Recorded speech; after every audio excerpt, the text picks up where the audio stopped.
In this video, we'll use CoilDesigner heat exchangers for the condenser and evaporator. Create a new cycle. Note that if you are working on a previous cycle, you'll need to close that cycle before creating or opening a new one. In the new cycle wizard, select a simple cycle using the mass flow rate boundary condition. For convergence criteria, select subcooling and specify superheat.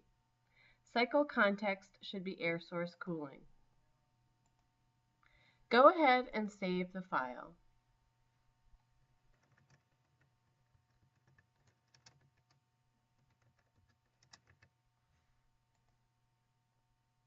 Let's edit the compressor first. We'll use the 10 coefficient database compressor model, and we'll select the Copeland compressor again. This time, though, we'll use a different model than that used in video 4.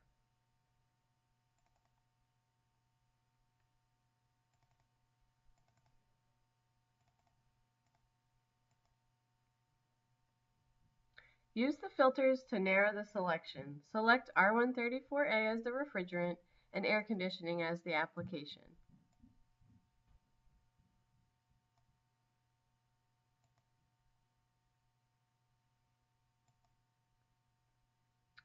Now for the condenser. Choose the VapCyc CoilDesigner reader component. Click Browse. A sample CoilDesigner condenser and evaporator are included with the 9.5 kilowatt example that was included in the installation package. Select the outdoor tube fin model for the condenser. Repeat similar steps for the evaporator.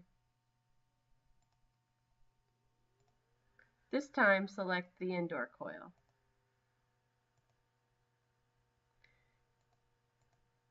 Now set the convergence criteria. The subcooling should be 8.33 Kelvin and the superheat should be 11.1.